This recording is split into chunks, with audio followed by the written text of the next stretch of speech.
Congratulations on your ASC award nomination. And also, I mean, you're a very recent member of the ASC itself in 2022. So lots of exciting things happening. Yeah, no, it's been a fun year, and it just came out with an Emmy nomination, so there's like all this stuff happening.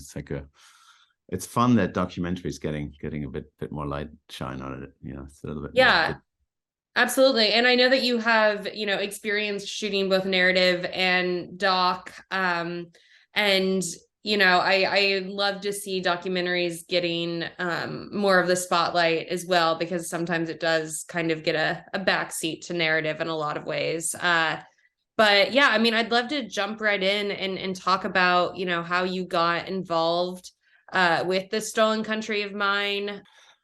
So a German director, Mark Wiese, called me up out of the blue, had seen some of my work and wanted to work with me and pitched this idea of doing a film following some indigenous people and some journalists in Ecuador that are sort of exposing the intricacies, how deeply China has penetrated Ecuador's infrastructure country. And he wanted to look at a couple of flashpoints, and the one that when we were there that we ended up focusing on is in the mountains, where a group of indigenous people is fighting a mine that has been declared illegal, but because of some secret government contracts with the Chinese, is still being defended by the army and the police against indigenous people. So that is the struggle we drove right into. That sort of in the clip that we see. But then the film also follows a great journalist, Fernando, who's been fighting and trying to expose the government corruptions and the secret deals. And he's been going deep into the archives, and his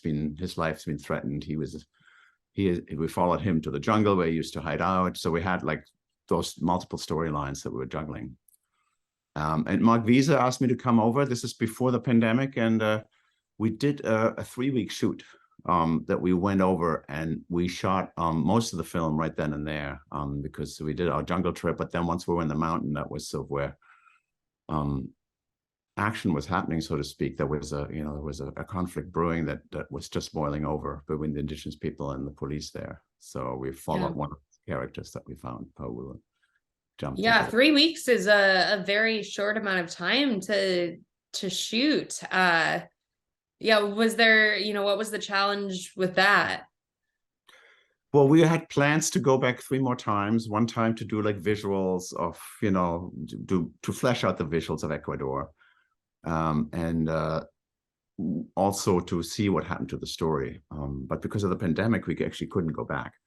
Mm-hmm. So he ended up making the film with what we filmed, but he also had amazing iPhone footage of some of the people in the groups had filmed themselves to sort of continue the story. Right. 3 weeks for me, I mean, what I love about documentary filmmaking is cinema verite filming, where you film things live as they unfold. And I feel like sometimes I'm privileged to watch a movie in the viewfinder, and it's just all day long. Mm-hmm. And that's the way I still get excited about filming. And 3 weeks when you film every day, and they're generally long days, can be a good amount of time, and it allows you to get to know characters. It's better than coming in for a day and you have the schedule and you do interviews and you do a little sort of fake B-roll of having people do actions that looks like what they normally do, but you don't really follow them. So that was nice on this film. We actually had time to spend time with the characters. Yeah, I mean, what was the situation like coming in to film in a time of, political unrest? How do you go about filming something that is so kind of explosive and very delicate? Well, I had the trust because we had a great local fixer, Carlos Andre, who's also a filmmaker. He was amazing. And Mark Wiese had been there on 4 other trips beforehand. He had met the people, because you sort of sign your life away when you go in there. When we met them, we had to basically hide our cell phones, get blindfolded, and then, with cameras in the backpack, get driven basically into the territory that they control. And then we filmed for a few days, and then we reemerged and went back to, a hotel to regroup, and then went back. So that was sort of the way we filmed some of that stuff. So yeah, so you have to have trust. And I trusted both Carlos and Mark that they had, found the right connections in the group. But you never know. You're just completely at the mercy of the people that you fall into. Yeah, and going there and trying to shoot very verite, be in the moment with these people. What was your, camera and lighting package like? I'm imagining that it was, pretty small and flexible. How did you go about approaching what you were going to bring in there, film equipment wise? Yeah, I mean, I love filming with prime lenses. I always have. Well, not always, but I've always been pushing for it. I come back from the Cinema Verite school. I was lucky enough to work with Albert Maysles when he was still around, who was sort of one of the giants in documentary filmmaking. And, of course, everybody was using zoom lenses, which is what mostly people do. And I've been for decades filming the prime lenses and get a lot of pushback from all producers. But how do you get close-ups and how do you observe? And I never feel like that I'm the fly in the wall. I never feel like that I have a zoom lens where I can, and be in the corner and then zoom in and discreetly get the people crying or being angry. I always feel like I participate when I'm there with the camera, and I need to be invited by the people that I'm filming. And I think that was the same here with Stolen Country, where we get to know the characters, and I feel like I want to go close to people. I want to know them. I want to be in their space if they allow me in. And that's sort of the kind of filming that I feel I love doing. And so we were shooting on prime. So I shot with Canon C500. I used Canon Cineprimes. Actually, for the main lens, I used a Zeiss CP2, an older Zeiss prime lens. I've been shooting all my films at an f2.0. Haven't changed the f-stop in a long time, probably in a decade or more. So I adjust filter, sometimes a little bit, even the ISO, to stick to the same f-stop. I feel like, having done narrative, I like to have a similar language, even in verite, rough filming, whenever I can. So I like to, have a consistent f-stop, a consistent depth of field. I gravitate towards, medium wide lenses. The 40mm lens was always my favorite lens in fiction, the Cooke S4. Done films with just that one lens. And in documentary, the 35 CP2 was the main lens. That was pretty much what I shot all the verite with.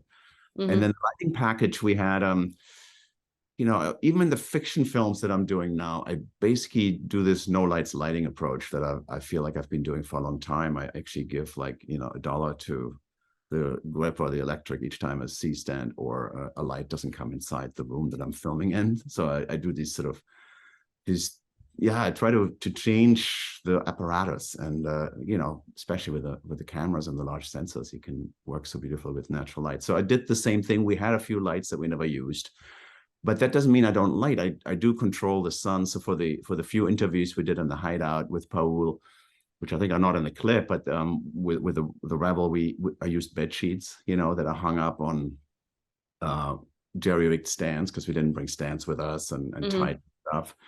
And I carefully place people with the backlight and maybe in the shadow where the sun hits from the floor and bounces back. So observe the light a lot and try to find the situations, rather than always control them, but control them by what you find. So really be mindful of the natural light or the practicals that are in these spaces.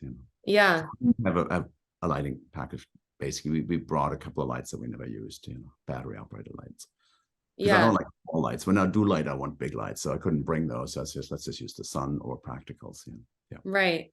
Yeah. And I mean, that really adds to the naturalistic look. I mean, you've spoken a little bit about how, working in both narrative and doc has kind of informed your sensibilities within the other when you're, switching between what you're working in. I'd love to just delve into that a little bit more and, talk about, despite the verite sense, there's also a very cinematic sense to this film in some of the footage. Yeah, I mean, I'd love to just hear more about your sensibility of how you approach shooting a doc. So when I shoot verite, like I said earlier, I feel like I'm in the movie and I'm watching it live. And I like simplicity, and my imagery is not, my filming is not so much image driven. more like narrative and character driven. So I feel like I always look for narrative opportunities, but I do look for, as I'm filming live, for where the light is, always try to film into the light, for example, always backlight and shoot into existing practicals to get depth, get flares. And to find that live is kind of exciting, this is really the kind of things where people don't do things over and you don't fake the verite like a lot of documentary shows now doing. This is really finding it while it's happening.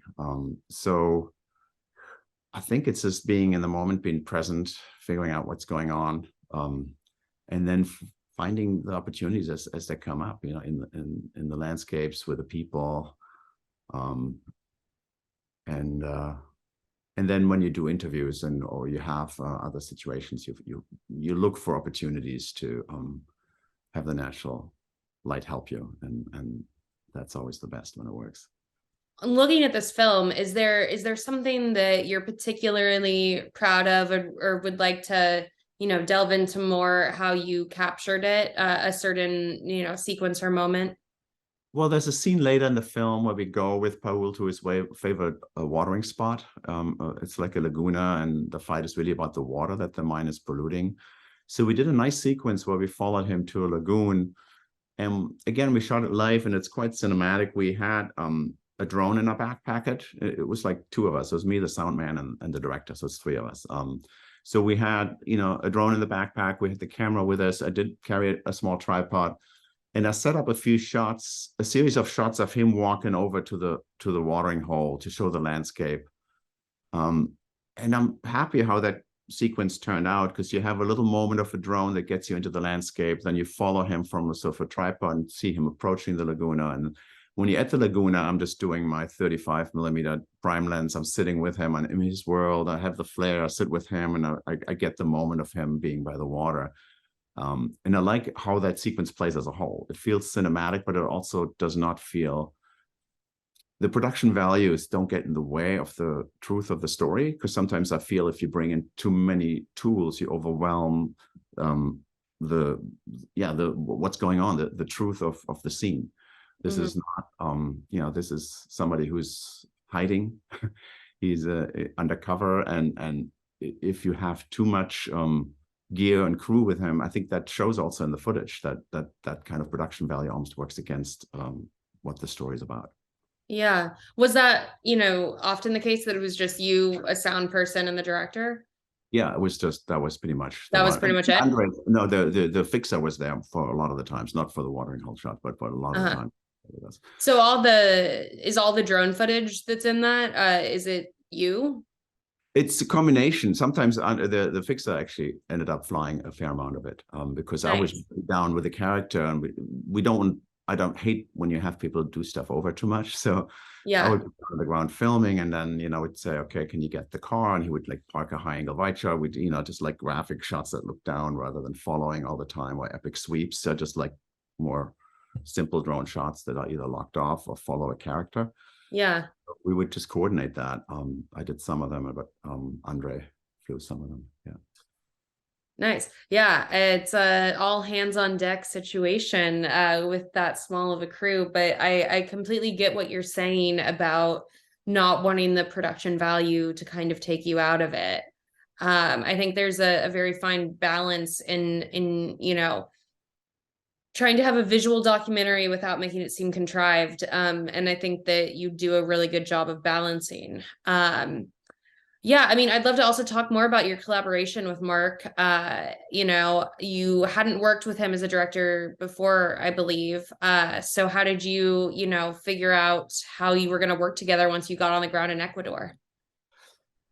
We talked a lot. We looked at a few films. I had worked with Matt Heineman a lot. He liked this film Cartel Land, which I didn't film, but I filmed an earlier film with the same director, a documentary film that Mark was really liked. So I think that's how he became aware of me, from some of the films I've done with Matt Heineman.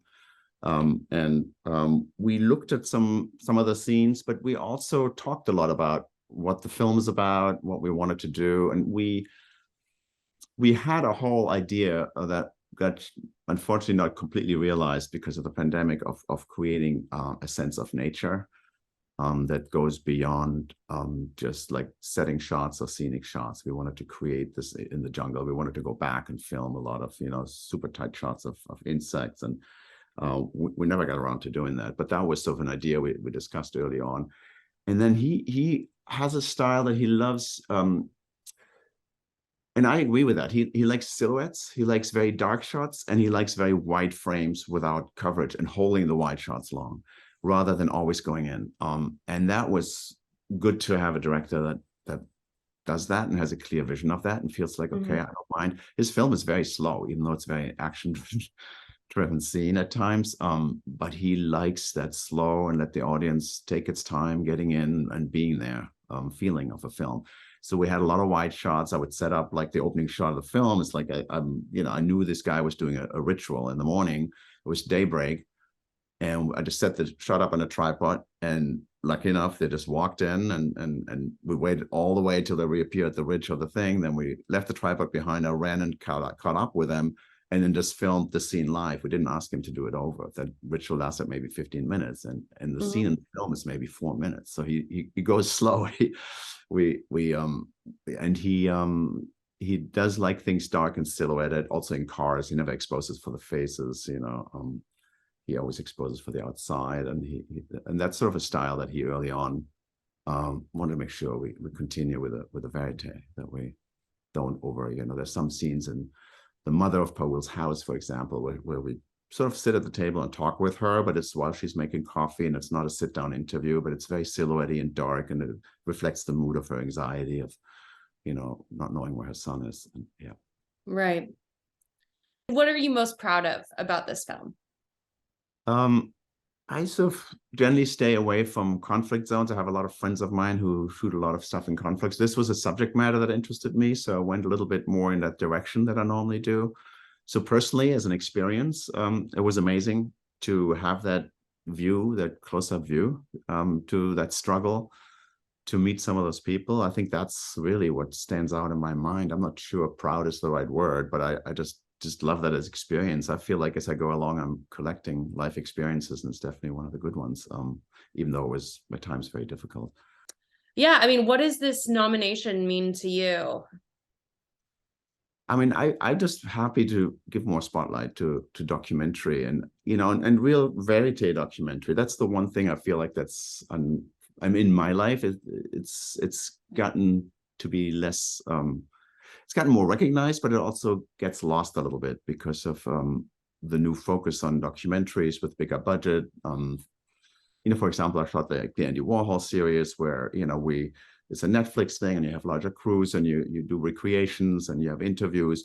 But the time for real verite gets down to maybe a Super 8 shot of somebody walking in a room, but there's no real verite. And I do hope that tradition stays alive. I mean, I see some great films that do it, but that's sort of where the passion is. And to me, that's so cinematic, and it's so different to reality TV, which some people think is similar. It's almost the opposite to me. And that's sort of what turns me on, that still comes back, and that's the kind of stuff I really want to continue to do. Yeah. Are there any other, nominated films that really inspired you creatively this year? Well, both of my, the other documentaries that are nominated, I loved for different reasons. All That Breathes, I am in the documentary branch, so for the Academy. So I've been looking at a lot of documentaries, and that was definitely one that I put up to the front just because it's so unusual in the style, and it has such a great mix of, almost Tarkovsky-like, long tracking shots, and it's so unexpected in the way it was filmed and the mood it captures in New Delhi. That definitely stands out to me as one. So I'm very happy for Ben and Riju to have those nominations. Also, Adam Bricker, he's also an amazing DP. He's nominated twice. I know. It's unbelievable, and he's so talented. And both of those films, he does a lot of things that I also have done and want to do more of, which is sort of crossing a doc style a little bit into the fiction world, a freer, less set style. One of my favorite projects recently was this film that I did in a prison called OG, where I filmed in a live prison with Jeffrey Wright playing the lead, and we had basically the inmates playing the other parts and being part of my crew. but it was a script that was written. But we went in there with a crew of 10, 12 people. We went in and out of that maximum security prison every day, and we filmed a scripted story. And that mixture, not having any lights, but finding the lights, I just love that kind of mixture. And I think he did a beautiful job with that. And he's great also. Yeah. And then, of course, I mean, all my heroes are nominated again, like in terms of the movies I've been following, you know. I mean, Bardo was very inspirational. You know, Darius Conti was an interesting collaboration to see him, what he did. You know, it's just a beautiful, beautiful, free, out there style, you know. But all the other films are just like, so, you know, I mean, they're all just heroes, you know, Mandy Walker and Greg Fraser, and you know, those films are just like, I just love. I just always get inspired when I see those documentaries, those big movies. Yeah. No, there's a lot of really wonderful work this year. As there always is. There's always DPs doing And great there's always things. Roger Deakins, you know, who is everybody's favorite, mine included. He's just a steady, amazing grace to his work. This is just always inspiring. Yeah.